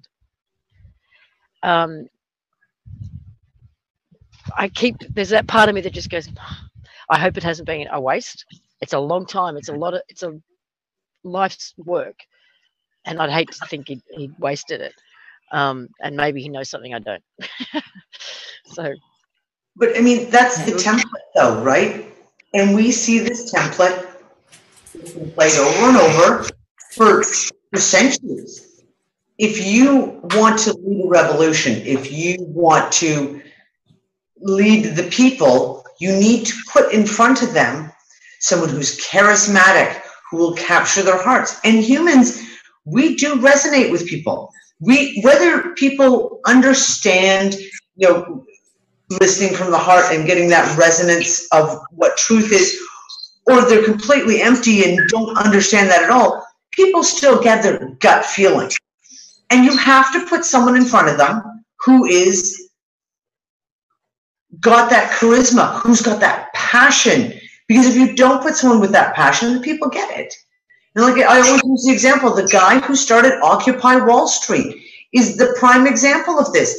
This is a guy who was passionate about what was going, the corruption on Wall Street. He really wanted to create change. This guy came from his entire heart, and that's why Occupy Wall Street went kaboom like it did. And then the guy finds out 6 months later that the entire thing was funded and set up by the bankers on Wall Street. And he was devastated because he was used. He was used because he was the charismatic spaceman that they needed to pull the people in. Because no one's going to listen to a politician or a banker or a lawyer. They don't have souls. Sorry, did I say that? They're just not. What's funny is that, Dee, I so identify with that guy because I have been pulled into things to front it, to lead it, for whatever capacities people envisioned or imagined of me. A good example is Kevin Annett's ITCCS, which ultimately I would have ended up heading and fronting here in Europe had we not discovered that the whole thing really is just, smoke and mirrors. And there was no substance to it. Now, we've learned a lot from that, and we've learned what not to do, and hopefully this ITNJ is going to be a lot more different. It's already looking a lot more professional with all the pledges and everything that are going out. At least we're being sworn in at the very least. We didn't even get that with the ITCCS. Nothing. No swearing in of any officials. So, one thing these things do is give us a good indication when we learn the lesson of where not to go and how to do better next time. And my God, have I learned that lesson many times. So hopefully I'm now superwoman and I know what not to do, I think.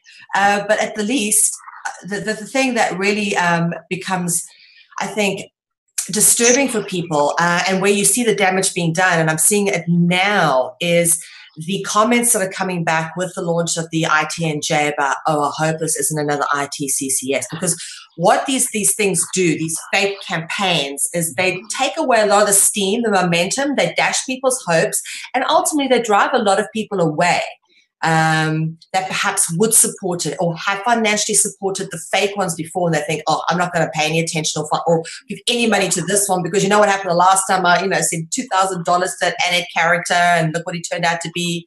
Yeah.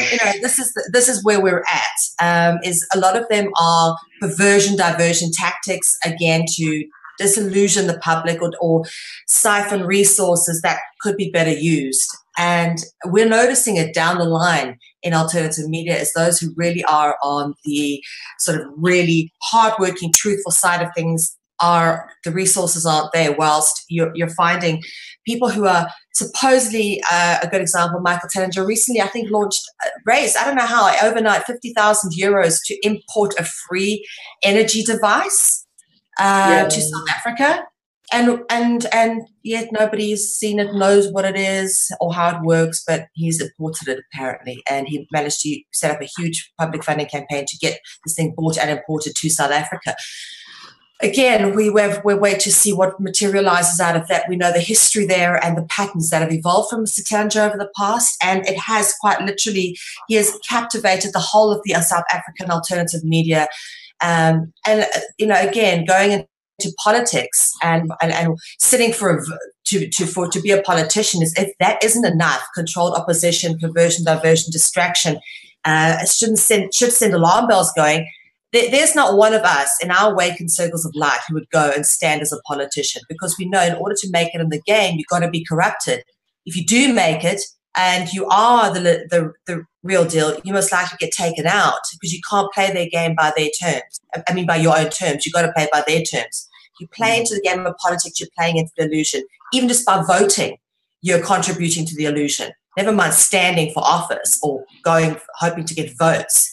So again, I lay the point down the line about the controlled opposition, but on levels that some people aren't even aware. And this for me is why I suppose asked for a seat at the round table today, is because this is something that is so pernicious and so beneath the surface that people aren't aware of the damage. And I guess the one message I want to put out to people now is, with everybody throwing out, divert resources here, put resources there, I want people to be conscious, again, throw my buzzwords in, be a conscious consumer, but also conscious about what you put out in terms of information, where you're sending your funding to, what causes you're getting behind. Do the research into the organizations, the Red Cross, the various, where you're sending your money to. Don't be funding the beast, thinking you're doing a good thing, okay? Under the pseudo veneer of respectability, these people operate, okay? They have these charities as fronts. Red Cross is a front. Red Cross won't allow things like the MMS to be used in Africa, because one application of MMS is getting rid of malaria, and yet they won't allow it to be used in the Red Cross. And we've had Jim Humble coming on and exposing the Red Cross after doing a clinical trial, proving that it worked, going, hang on, get this shit out of here. This is going to disrupt our vaccination program, kind of thing. So we really need to be aware, even in our circles of so-called enlightenment and information, as to where we're putting our energy, efforts, and resources into. Because I suppose being down the line and looking at where these things are going, how much funding is being poured into the wrong things, how much energy and effort of people has been taken up, and really feeling sorry for them when they wake up and realize they've been manipulated and used, and then they will no longer support the real people. And that ultimately is the agenda behind that, is to get these people so turned off. Yeah. I'm watching it happen. I'm watching it happen now with this ITNJ launching. I'm seeing the damage and the fallout and the disbalance and the disharmony, and trying to get people's hopes reinvigorated and refired up. There is people out there doing good work, and they need everybody to get behind them. And we need to be aware of what is helpful to us and what is harmful to us. Well, you know what? I mean, the whole thing is about with the net stupid justice, whatever the hell it was called. I mean, these are the kind of things that they set up, and it's kind of like we said, it's a twofer, right? Okay, well, we'll use this guy to spread all this disinformation and lies, and at the same time, we'll create this whole legal organization because they see what's coming down the road, and it's like, okay, we can get in there first and discredit all of that. It's a twofer, right? Two for the price of one. Yay, everyone makes a buck. No, they don't. Well, just like I was going to say, just like we talked about, I mean, the Illuminati has two faces, and they're not afraid to pretend to show you the good face and pretend that they're charitable, that they're running good organizations, they're helping children, they're helping women, they're helping causes, they're building up the cities, building up people, and meanwhile they're killing other people in other countries, okay? Because whatever it takes to get to their goal. Yep, Bill Gates. There you go. And like I said, if you see some of these Illuminati parties where they dress up in costumes, they love to wear the mask with a face in front and a face in back, because that's their whole thing. They're trained that way. That's why you could, if you shake a hand of a politician, you always check to see if you got all your fingers back. Because, I mean, yeah, while they're smiling at you, they're stealing from your pocket. Ah, yes, yes. You know, go wash your hands immediately with like bleach. Yeah, well, but that's what I'm saying is, and this is what some of the people, you know, talk about waking up. Okay, everybody's waking up, but now that you're awake and you know something's going on, you have to realize that there are people who look like they're doing really good things, say they're doing really good things, but aren't doing really good things. And that's, you know, they say, well, that's discernment. And people go, well, how do I discern? You know, it's tough. But I mean, that's also, I think, maybe part of the trip too. I mean, Mel, you and I, Lisa, we've lost Lisa somewhere into the internet world or lack of internet world. We've been through it. We have been taken in.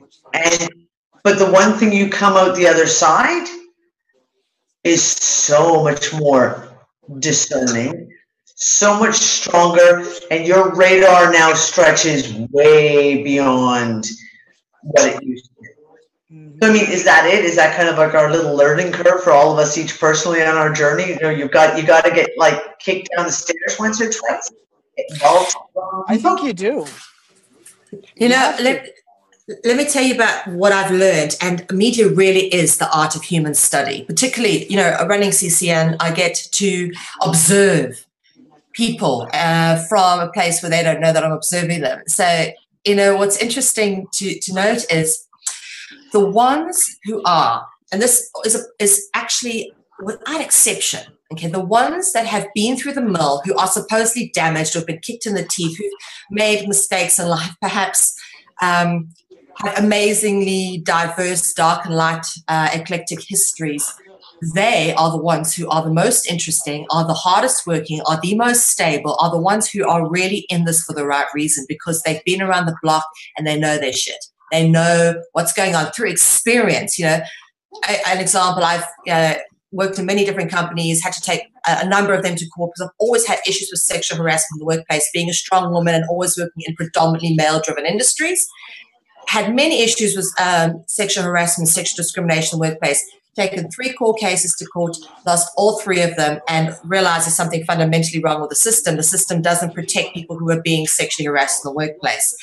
Okay, so when you start to realize it on that level, and you start to get out the corporate matrix and to start to discover your freedom and everything else that follows in afterwards, you know, I think, as an example of one of the things that you would go through to understand that. And now, someone who had a very cushy life and never went through anything hard, never had any struggles, always had lots of money to pay their bills, never got kicked out their home, never had a sick child because their child was sick from vaccinations or something like that, would never understand the dynamics we're dealing with. And if I had to go up to them and I would say to them something to the effect of Illuminati rule the world, vaccinations kill your children, and the chemtrails are, destroying our planet, they'd look at you like, get this woman in a straitjacket, because that is foreign to their experience. And this is the thing that I've realized, again, working with all these wonderful beings in media. And I've worked with absolutely everybody across the board, from Jordan Maxwell to David Icke, who mentored me, and Bill Ryan, who mentored me 7 years ago.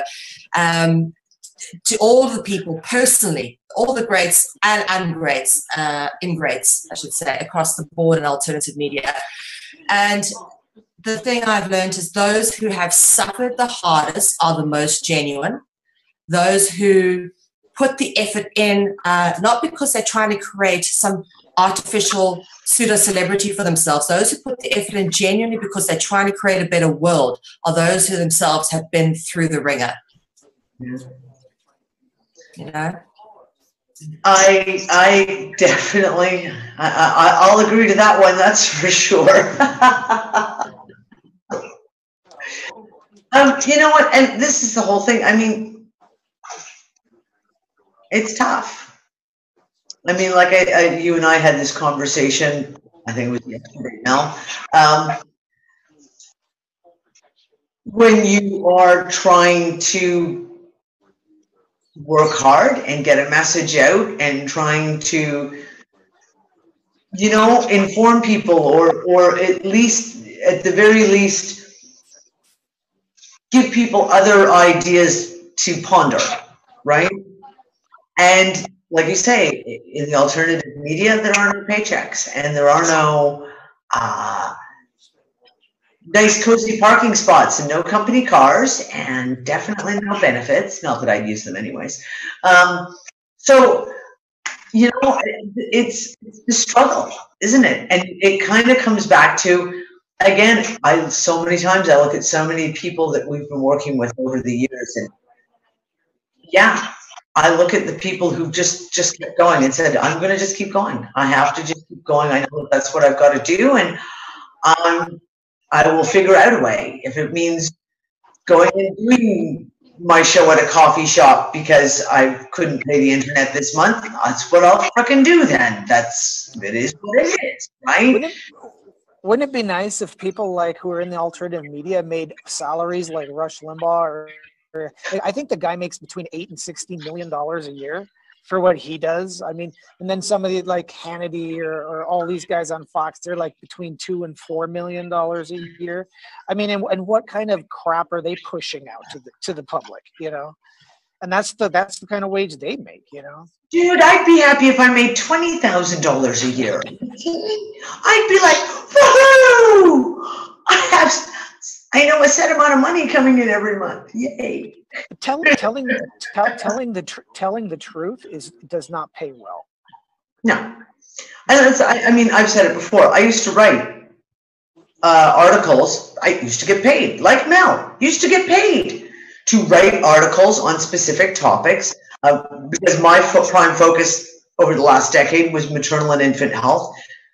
I do TV interviews, like actual mainstream media TV interviews, and I would write articles and the rest, and I got paid. But now that I want to talk about the stuff that's just not acceptable to talk about, you know, that they don't want you to write articles about, all of a sudden it's like, yeah, no, we really don't want to pay you for those articles. No. Nick keeps joking and telling me that I should send some of my articles into RT. He goes, they do op-ed stuff all the time. I don't know, maybe they'll publish one of yours. I'm like, yeah, I don't think so. If they publish it, do they pay you? I highly doubt it. I don't know though. I've never gone so far to even check. So there you go. The delights, the delights, the delights.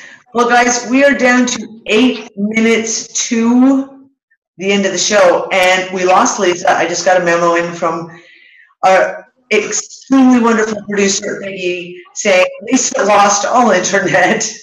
She's trying to come back. We don't know if she will. This has been an awesome conversation again.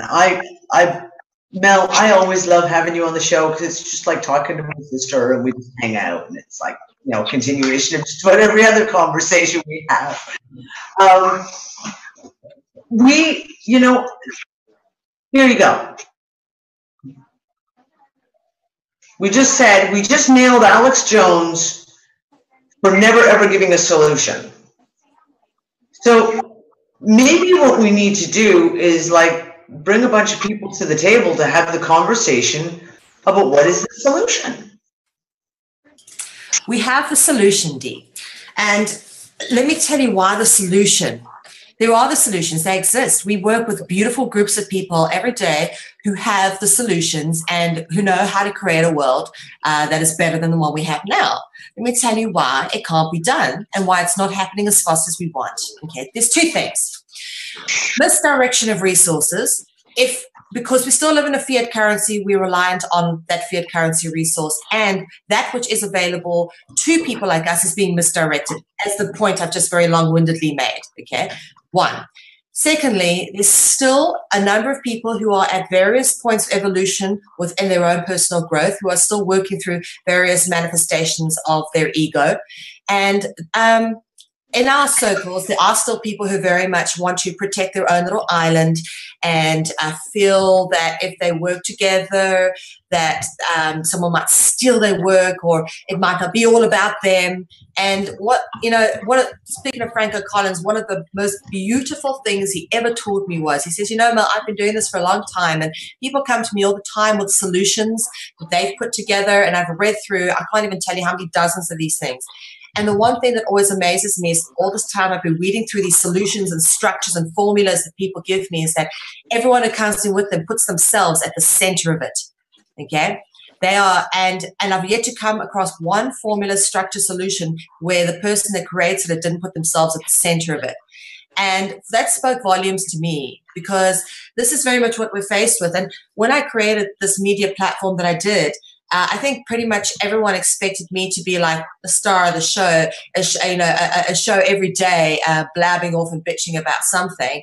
But I didn't. I didn't go in with a primetime anchored slot every single day for myself. In fact, I very much held back, that everybody else grabbed their space, looked at what was left, and decided, okay, I'm going to do it once a week, and I'm going to do a quality show at this time behind the person who I consider to be the best scholar on the show, because that's where I see myself.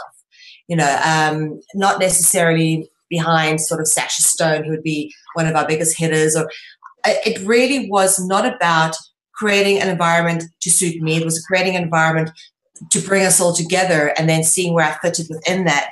And I did learn that from Frank, was not to put myself at the center of the solution, because the solution isn't about me and my desires. It's about creating the best for everybody. And they're saying that if I had to create a platform just for me, I wouldn't even have named it CCN. I created that as a broad-reaching, all-encompassing for everybody, okay? Just as an example. So again, when we're looking at solutions, we need to look at it not from a solipsistic point of view through which we've been programmed, but ultimately that we're all equal, we're all in this together, and we all have to work together. And how do we do that? And that is what that's the disconnect at the moment I'm seeing. But people are coming along, that getting rid of the ego and that evolutionary process has to happen, because we're all in that path. Yeah, and I agree. And I mean, that's what how much of the focus of the story been for the last few weeks? Unity, unity, unity. Unity doesn't need to have a big banner over it. It just means working together. But we got to wrap up the show, guys. As usual, it's like 2 hours gone. Boom. Hello. Brad, thank you so much for coming on again. I'm sure you and I will actually manage to actually connect this time. Brad and I played Skype tag for like a week. And we're definitely got a lot more to talk about. And Mel, thank you so much. Oh, I love you guys. I love coming on to talk to you guys. Okay, well, that is the end of the One People Roundtable discussion for this week. We'll be back next week at the same bat time, same bat channel. And I've forgotten who we have on next week. But until then, everyone. Love you all. Bye.